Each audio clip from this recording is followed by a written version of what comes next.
Bonjour à tous et bienvenue dans ce nouvel épisode des 5 minutes chrono. Aujourd'hui, nous allons parler d'un contrat très spécifique à la construction qui s'appelle le CCMI. Alors, qu'est-ce que déjà un CCMI ? Donc, un CCMI, ça signifie contrat de construction de maisons individuelles. Donc, c'est un contrat qui est très courant en France depuis les années 90 pour tout ce qui est construction de maisons individuelles neuves. Et actuellement, il est utilisé dans 2/3 des cas pour régir les prestations dans le cadre de la construction d'une maison neuve. Le CCMI, en fait, c'est souvent quelque chose qui va être demandé par la banque et qui va être conclu entre le maître d'ouvrage, donc le client final, et le maître d'œuvre, qui est le constructeur. À partir du moment où la maison est livrée à minima dans un état hors d'eau hors d'air, il est obligatoire d'établir un CCMI. Donc ça veut dire que le constructeur va gérer à la fois l'étanchéité à l'eau, donc la toiture, la couverture, et l'étanchéité à l'air, donc pose des portes, des menuiseries. La seconde question, c'est pourquoi faut-il souscrire à un CCMI ?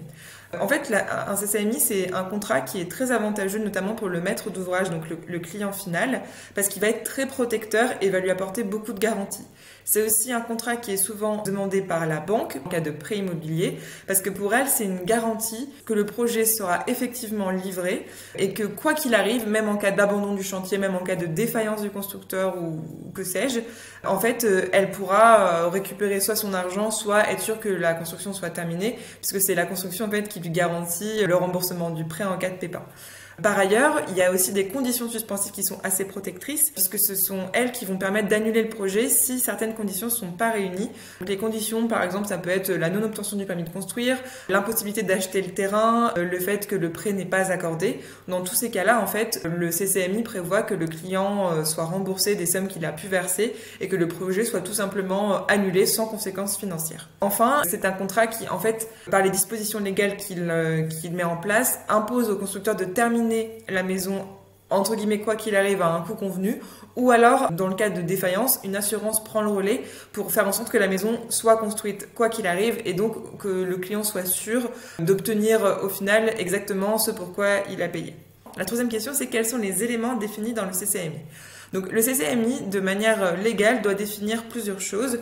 Tout d'abord, la nature des travaux, donc tous les travaux qui doivent être réalisés dans le cadre de ce projet, et que ce soit les travaux qui sont réalisés par le constructeur en lui-même, donc ce qu'on appelle les travaux convenus, mais aussi les travaux qui sont réalisés par le client final, les travaux réservés.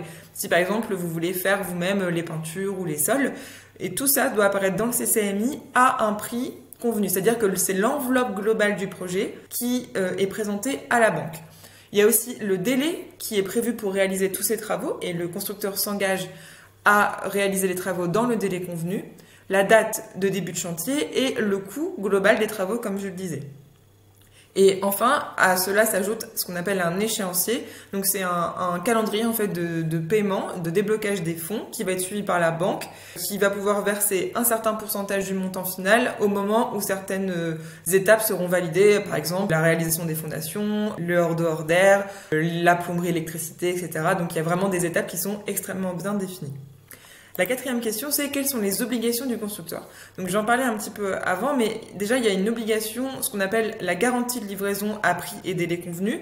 Une fois que dans le contrat est inscrit le prix global de la construction et des travaux réalisés par le constructeur et également le délai sous lequel il s'engage à le faire, il ne peut pas revenir dessus. Il est obligé de le respecter. Il y a également une garantie de remboursement, donc si le projet s'annule pour des raisons qui sont définies en amont, eh bien le client est remboursé des sommes qu'il a versées.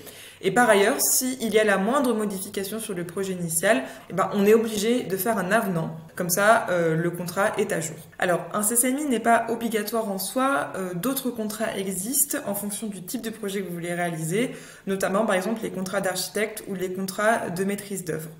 La seule condition où vraiment le CCMI est obligatoire, c'est quand le hors d'eau hors d'air est réalisé vraiment par la même entreprise, ce que je disais en préambule. Cependant, même s'il n'est pas obligatoire tout le temps, il est donc souvent réclamé par la banque et il est très fortement recommandé d'y avoir recours pour toutes les raisons que j'ai évoquées précédemment, notamment le côté très protecteur de ce contrat. Donc nous, on recommande très fortement d'y avoir recours et de choisir ce type de contrat si vous voulez faire construire. C'est celui qui est vraiment le plus sécurisant par rapport à un projet de cette ampleur.